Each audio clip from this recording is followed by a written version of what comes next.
Hello everybody, my name is Matthew Zoltan.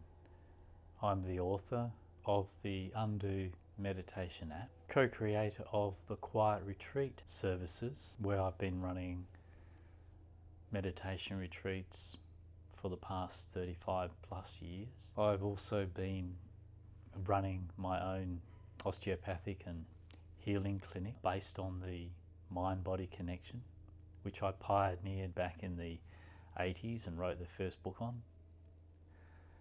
And I've had a lot of unprecedented success in helping people understand exactly how to heal themselves with all of this combination of approaches. But today I'm going to talk on a very common question, or answer a very common question and a very common problem that people struggle with in meditation. And that is how to deal with pain and what is the significance of pain both in life and in meditation, during meditation. Now, the natural meditation of the body is something that is very uniquely my own discovery. And that is how the body itself deals with and processes all the effects of life along the way. So this natural meditation of the body is based in a very significant and deep understanding of how we resolve the effects of life automatically at an organic level as a biological intelligence along the way. The understanding is what enables you to meditate deeply. Lacking the understanding of how we function as an organism and how we deal with pain and how we resolve the effects of life as a living organism is why people struggle when they meditate and can't get any real depth in their meditation. This understanding has come from working with tens of thousands of people, helping them resolve the most horrific traumas through to the most basic physical problems in life. And the understanding that our relationship with pain is completely incorrect is also a huge part of being able to meditate deeply.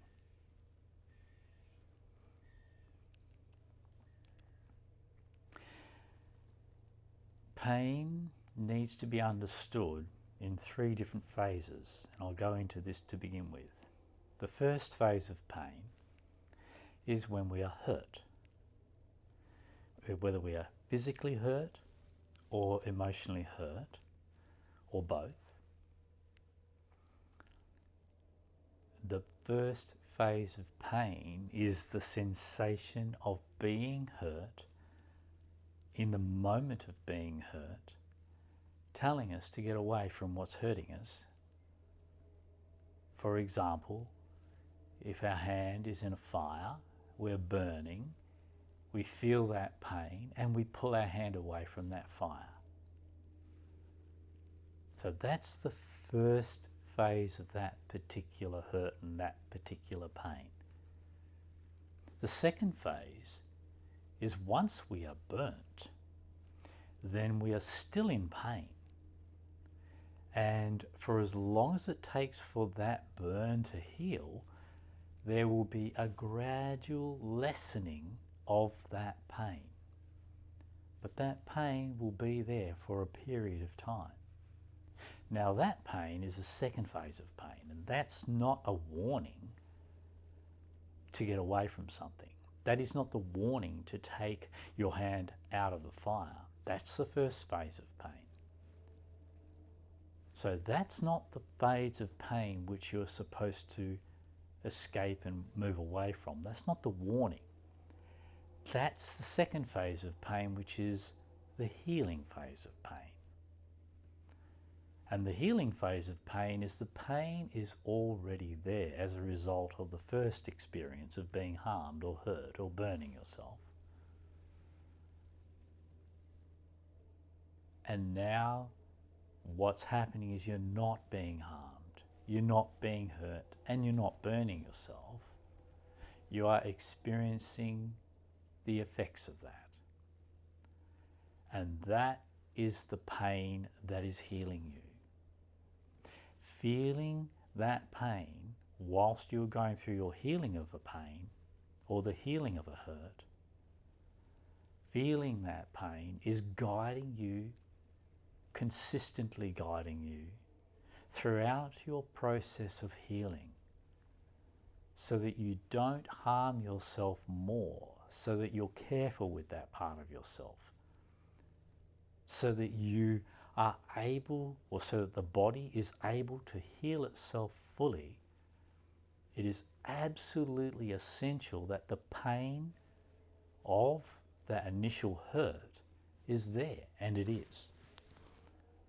So pain at this level is not there to harm you, but to guide you through the healing of a hurt that life has brought to you. And the third phase of pain is getting over the psychological imaginings or the psychological reactions to being hurt. The associations that we create with a particular area or function of our body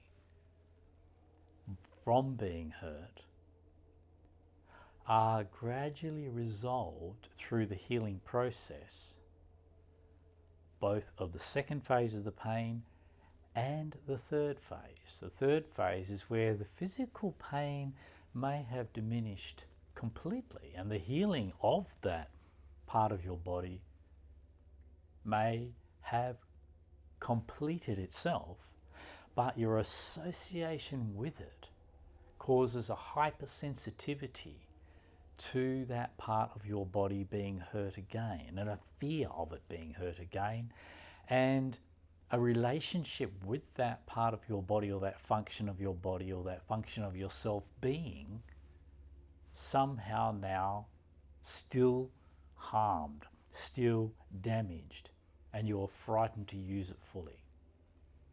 So this third phase of pain is more psychological than physical, and it's more a relationship with the part of your body that you have to recover from. And it's correct when you're in pain that you've learnt that this part of your body is fragile, but then you have to rediscover for yourself and from yourself through using that part of your body again. You have to rediscover for yourself that it is now fully healed and strong again. Firstly, how do we rediscover that? Because we have to use it again. We have to use it vigorously, pushing the boundaries of our fears, pushing the boundaries of our insecurities around that area of our body and the function of that part of our body. We gradually prove to ourselves, show ourselves, and discover for ourselves from that activity that our body is fully healed. And so there's these three major aspects to the healing process. And pain, whether physical or psychological pain, is essential all the way through. So pain is not our enemy, but most people only refer to pain as the first phase, which is, I'm getting hurt and I need to get away from it. And don't recognize the second phase, that is, once you're hurt, you need to feel it. In feeling the pain, you are bringing your whole organism's attention to the area of the pain, and the energy required for healing that part of you is increased simply because of the feeling of the need that the body is feeling due to the pain that is still there. So feeling the pain is very important for acceleration of the healing of that part of your body, as opposed to avoiding the pain or reacting to the pain mentally, which actually decreases or slows down the healing process and interferes with what the body is doing. And of course, the third thing is any psychological association with that experience that you haven't yet realized is over. When you haven't yet realized that that part of you is fully healed and fully okay again, this is because you are still harboring fear, unresolved apprehension around that area of your body. And in that area of your body, you will feel that apprehension, you will feel the existence of that fear as it exists in the part of your body where it's been hurt.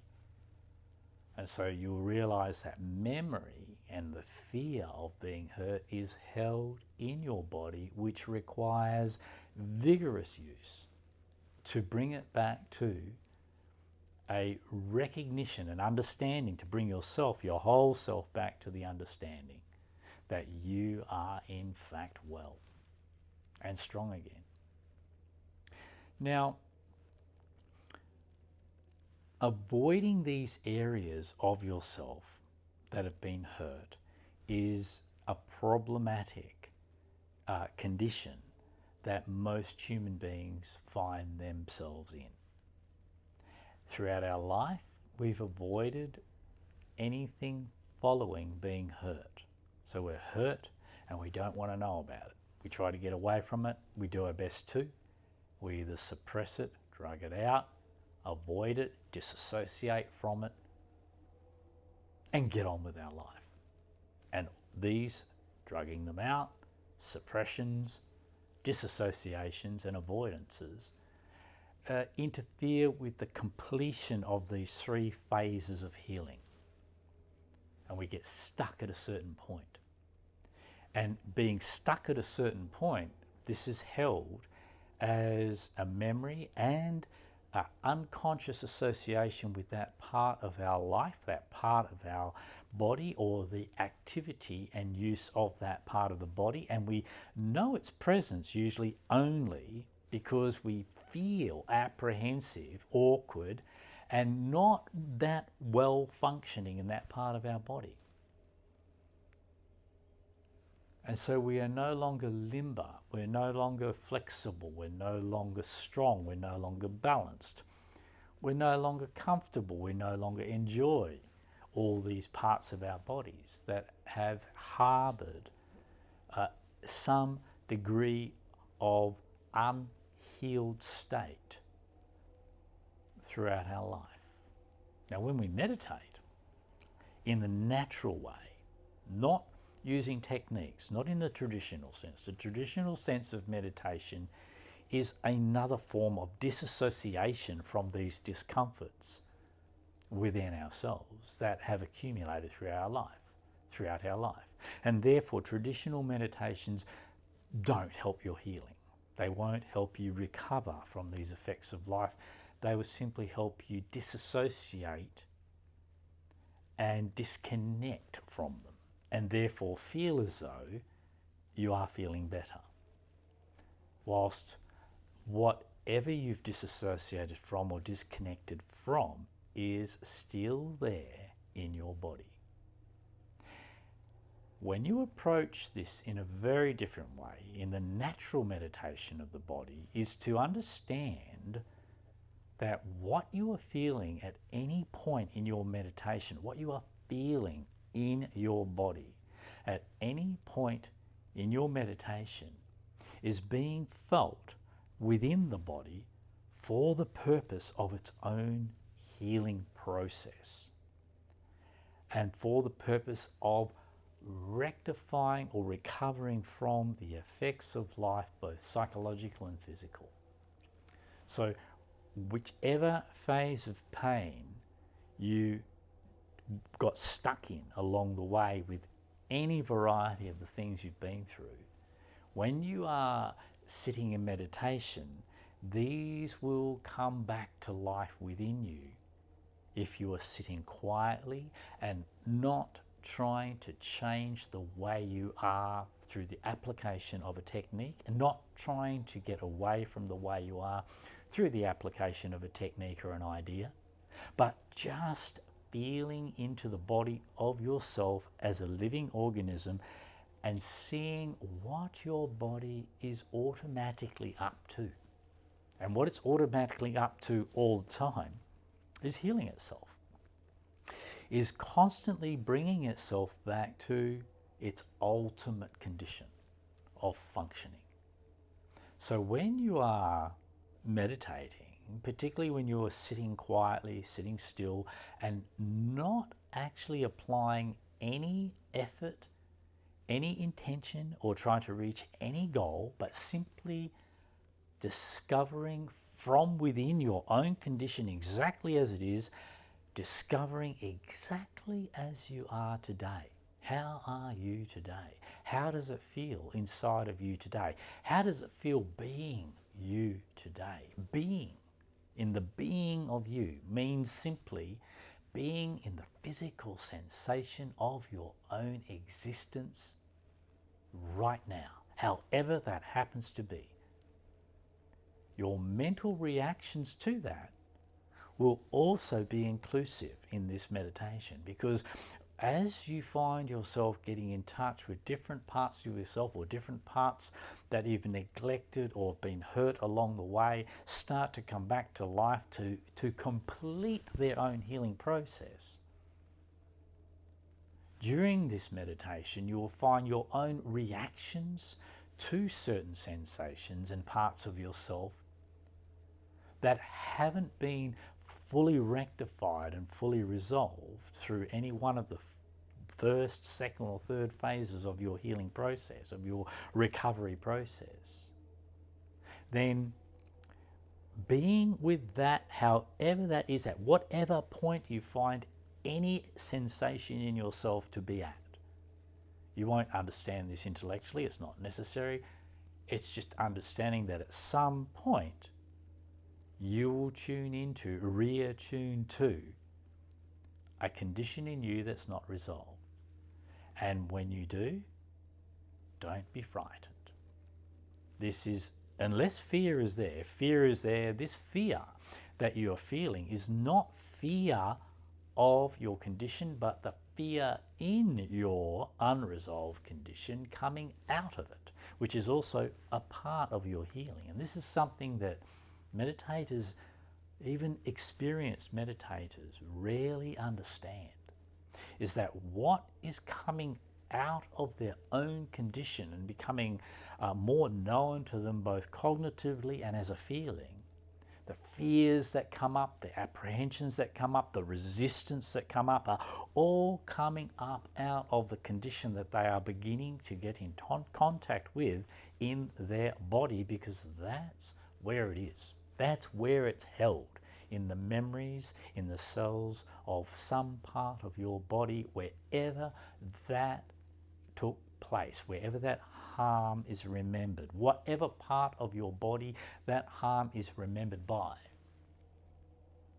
Memory is a physical sensation, a physical tension in your body held in exactly the area of the harm. If you've had an injury to your knee, and you go to use that knee, before you feel completely comfortable and resolved in that knee, the feeling in that knee and what will come out of that knee is fear. That fear you're feeling is beginning in your knee, coming out of your knee, and then mentally you recognize it. So the physical sensation of your own existence, wherever that physical sensation is arising from in your body, as pain or distress, that is where and how it exists in you right now. And feeling that pain, just feeling that, understand, if you're sitting still in meditation, you are not doing anything to hurt yourself, and you are not in that moment being hurt but you are giving your system a chance to recover the memories of any unresolved hurt that has accumulated in and throughout your body along the course of your life. So it's very important to understand that this pain cannot be your enemy. This is not the first phase of pain, which is when you are being hurt. Whatever you are feeling in your meditation, even your legs being bent, crossed-legged, and feeling pain coming up in the knees, this is not being caused by sitting cross-legged. It is normal for the knee to bend at the knee, for the leg to bend at the knee. If you're trying to bend your leg at the shin or halfway up your thigh, yeah, that would be causing pain. But if you're bending your leg at the knee, that's what it's supposed to be. This is what it's supposed to do. So how can that cause you harm? Don't believe this idea. This is just a fear coming up for you, an idea backed up by some fear or caused by some fear. That, oh my God, if I'm sitting cross-legged, this is going to cause me pain. No, it's not. But what it will do, it will show why you have been gradually becoming more rigid in this area or any area of your life throughout your life. And the reason is because you've been gradually and subtly avoiding certain sensations and certain full uses of certain areas of your body, because if you don't use it fully, you can hide whatever is unresolved in there. But when you start to use that joint more fully, more than you have been used to using it, you are not hurting the joint by doing that, by crossing your leg. You are pushing into, you are awakening the pain and the inflexibilities of your own nature and your own condition that you have allowed to exist inside of you by avoiding the full use of that area of your body throughout your life. And gradually you become more rigid, more stiff and old.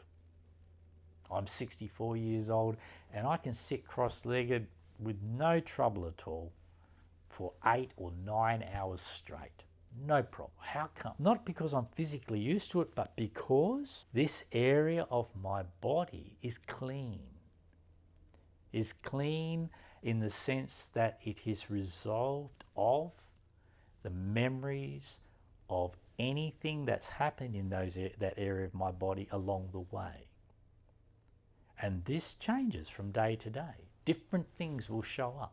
And as they show up, if I do get a pain in my leg or a pain in my knee, I simply feel it. And in feeling it, it can be quite strong sometimes, and it always reveals something of an attitude or an activity of resistance in the way in which I'm approaching my life right now, currently, even though I might not be fully conscious of it or even partially conscious of it at all. It shows up in my body when I'm meditating.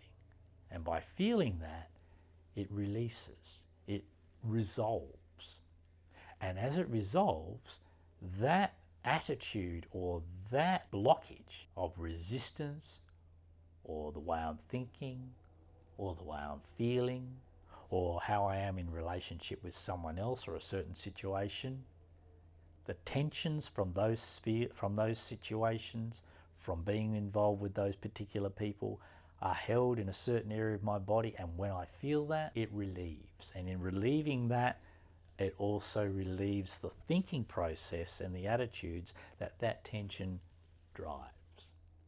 And in this way, you keep yourself clean of any accumulations of biases, of beliefs about yourself or other people, any falsity that you have imagined, picked up, held and harbored along the way of your life, just by feeling that in your body. So pain in the body is not something to be frightened of with you meditating, but what you do with it is you'll notice that you have a lot of resistance to it when it is there, wherever you're feeling it in your body.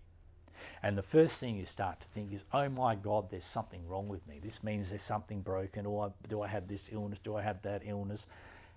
None of that is happening, okay? Because you weren't in that condition when you first sat to meditate.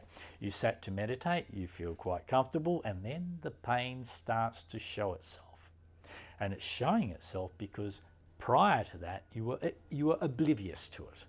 You were less sensitive to yourself in the activity of life than you are able to become by reducing the activity of life down to simply sitting physically still and not trying to do anything, achieve anything, or be any different to the way you actually are. Meditation is not the time for that. Meditation is the time to actually experientially discover exactly what it's like to be you right now.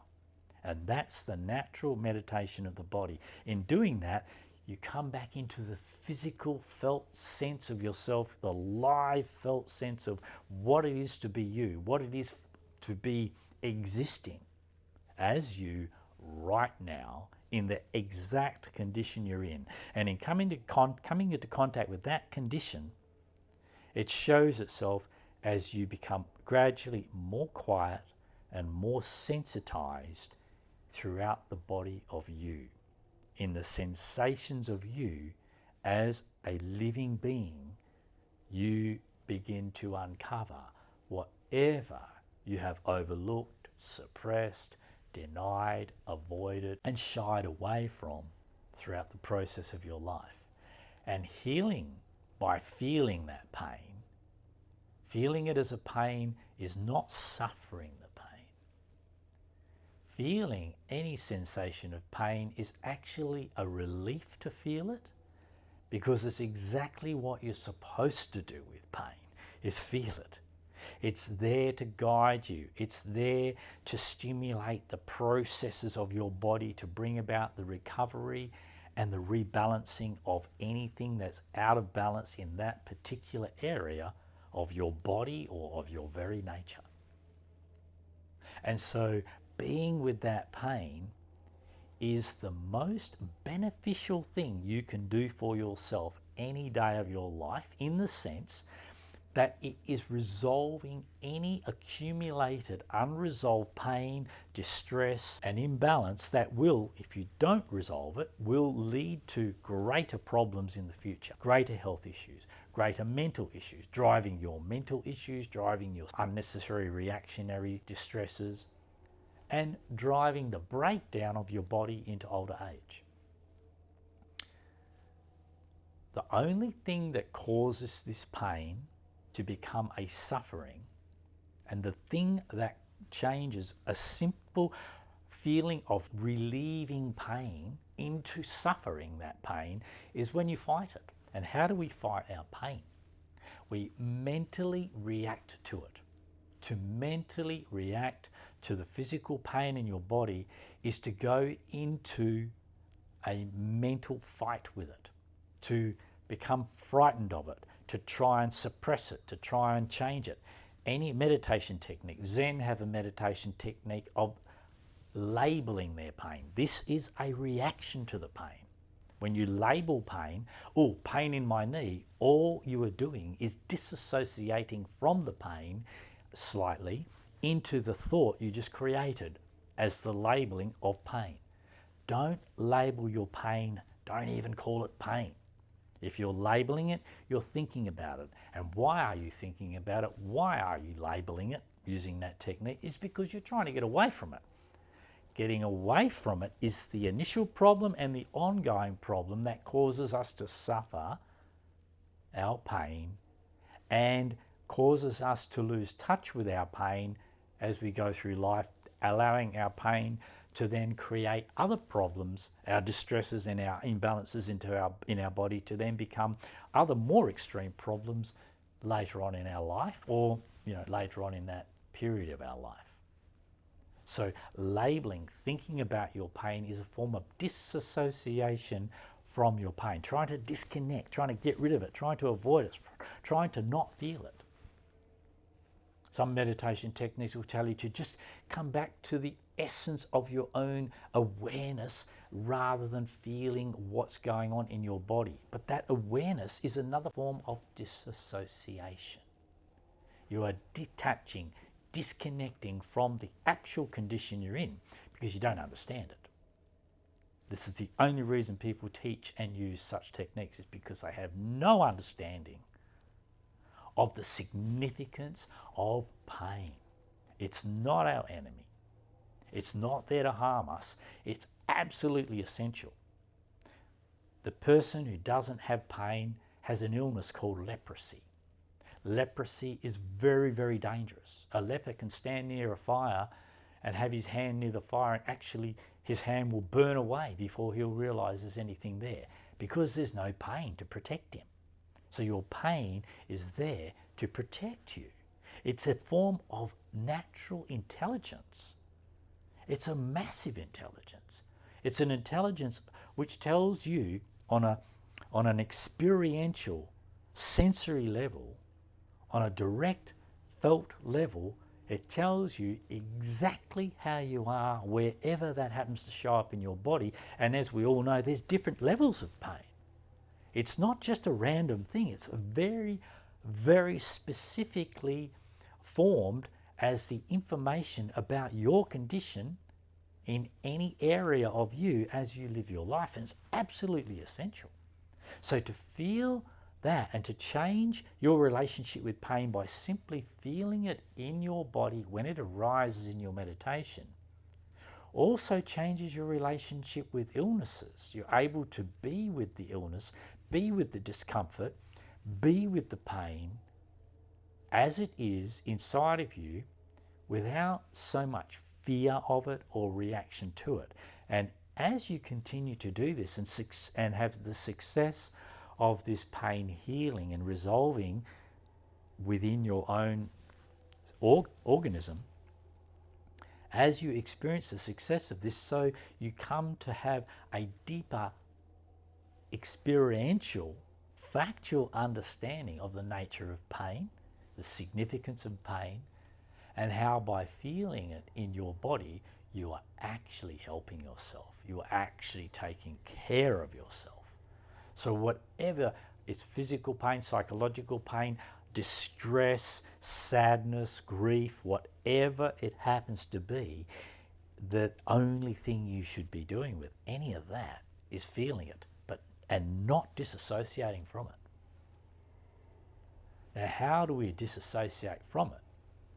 Is we try and feel better. And I have been asked another question.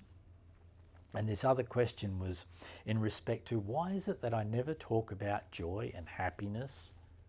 Why is it that I don't emphasize blissful states of meditation? And this is because these are actually premature. If you are not already naturally feeling this way, then to use a technique to conjure these experiences is to completely let yourself down. You are just kidding yourself. The way you feel, the general way most people are feeling, doesn't begin as being blissful and happy and joyful and etc. Also, these sensations are completely superficial, and the only reason you want them is because you're unhappy.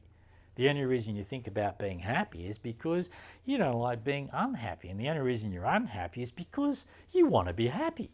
If you don't want to be happy, if you're not conditioned into this idea that happiness is an important state to have in your life, then you won't be comparing your state with that ideal state and feeling more miserable about the way you actually are.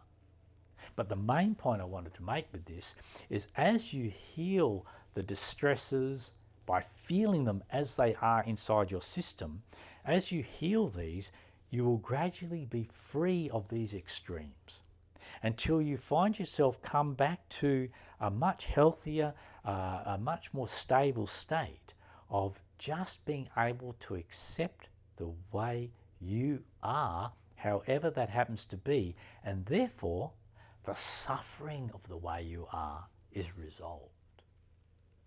Now, this is much more significant to our life than simply trying to conjure up better and more beautiful states to be in. That's okay, you can have those states, you can conjure those states, but the reason I never talk about them is because they are the automatic outcome of being relieved of the pains that you need to heal. And as you heal the way you are, automatically you will find yourself being completely fulfilled by your own presence and the condition of yourself, however you are. And this is way more advanced than just blissing out on some technique. This is real meditation, not just some superficial pondering of some thought-induced state that makes you happy for a while. You can do that, but I'm not going to teach you how. And the reason I'm not going to teach you how is because I don't agree with it. The reason I don't agree with it is you can do that, you can kid yourself today, talk yourself into a state today, and you'll have to do it again tomorrow. But if it's not there automatically of its own volition, then it's not real. It's imagined. And you can live in an imaginary state for a lot of your life. And I wouldn't advise it. To live in the imaginary state that you've conjured about yourself is to live in delusion. And this is very, very harmful to yourself and to anybody else you happen to be involved with, because you're living a lie. You're not genuine. You're not real. How you are automatically, as you really are, is not a lie. That's authentic. And that's exactly how you need to be for now. And if you can understand how to be with yourself exactly as you are, this is the natural meditation of the body that very practically spills out into becoming the way you live your life. And when you live your life this way, beginning with discovering for yourself that you can be with your discomforts, that you can be with your pain, and in fact in feeling these and being with these, rather than mentally fighting these out of your fear and misunderstanding of what pain really is and what it really takes to heal pain and the necessity and the naturalness of doing that. When understanding all this, your relationship with your whole self changes. So then you're not expecting yourself to just be happy, to just be blissful, to just be loveful, to just be compassionate. You're allowing yourself to be absolutely everything that goes on as being part of you throughout your day. So what's changing here is not the states themselves. And this is another thing that's been overlooked by all the traditions and all the wisdoms of the past. It's not about changing the way you are. It's about the way you react to that. As you resolve your biases over any state that you happen to be in, then your bias, which is causing that state to be a suffering for you, dropping the bias of that, you then get in touch with that state or that condition you're in as it really is. And what you'll discover is without your reaction, without your bias for or against a particular condition that you happen to be in, you'll find that is the very first time you will ever experience that condition as it really is, without the taint of how you think about it. And then you really come into a completely different depth of understanding what it is to be you at any moment of your existence. And you actually find in this completely different depth, it's a completely different level. It's the level of absolute reality. What is it really like to be you right now? And the only way you know that is coming back into the physical, live sensations of your own existence in your body and resensitizing to that. So when you first sit to meditate, as a beginner, you'll find you're thinking a lot and there's all this going on. Then you're a bit uncomfortable with yourself for a while. Don't worry about that. That's normal. What I'm asking you to do, what I'm suggesting you do, is just do nothing more than sit physically still and see what's going on, feel into what's going on in your own body already. And that's where you begin. that's where your meditation will begin. And your meditation will be absolutely unique, because your meditation is whatever it is to be you right now. And that's going to be different for each and every one of us. And it's going to be different each and every day of our life. And that meditation, that's all about you. That's understanding you. And that understanding of you has so much to do with understanding the nature and the significance of pain, and being able to be with pain whenever it arises. So remember, the pain, when it first comes up, you're going to react to it because you're used to thinking of pain as a warning, as something to get away from. But you've got to remember, it's not. The pain that's coming up in your body was there before you sat to meditate. You were just disassociated and disconnected from it. You've denied it, you've suppressed it, you've avoided it, you've kept yourself busy so you don't have to feel it, and so you're quite disconnected from yourself. And when you first sit to meditate, over time, as you meditate, if you sit there for 10 minutes, 20 minutes, 30 minutes, 40 minutes, an hour, 2 hours, and so on, you'll find the longer you sit, the more all about you will come back to life inside of you. This is you coming back to life again, you starting to feel into your actual condition all through yourself. And the condition will be made up of many unresolved things from your life's experiences. And feeling those will be very challenging at first. So you don't have to push too hard with this, but just whatever you come into contact as a feeling in yourself that is authentically there, arising as it's coming back to life within yourself, this is what you're feeling. So you're not feeling the pain. When you're feeling pain, this is not the pain of being harmed. The pain that comes up in meditation is not harming you. It's not the pain that hurts you. It's the second phase of pain and the third phase of pain, the phases of pain of healing you. So understanding this will help you be with this pain when it's coming up, and explore it not as an enemy, not as the first phase of pain, but as the second and third phases of pain, which are the pain that is there to heal you. Okay, good luck with your meditation, and I hope that was helpful. Bye for now. Thanks for joining me today. If this talk resonated with you or helped you in any way at all, don't forget to like, subscribe, and share the talk with your friends so that they can get the benefit as well. Okay, bye for now.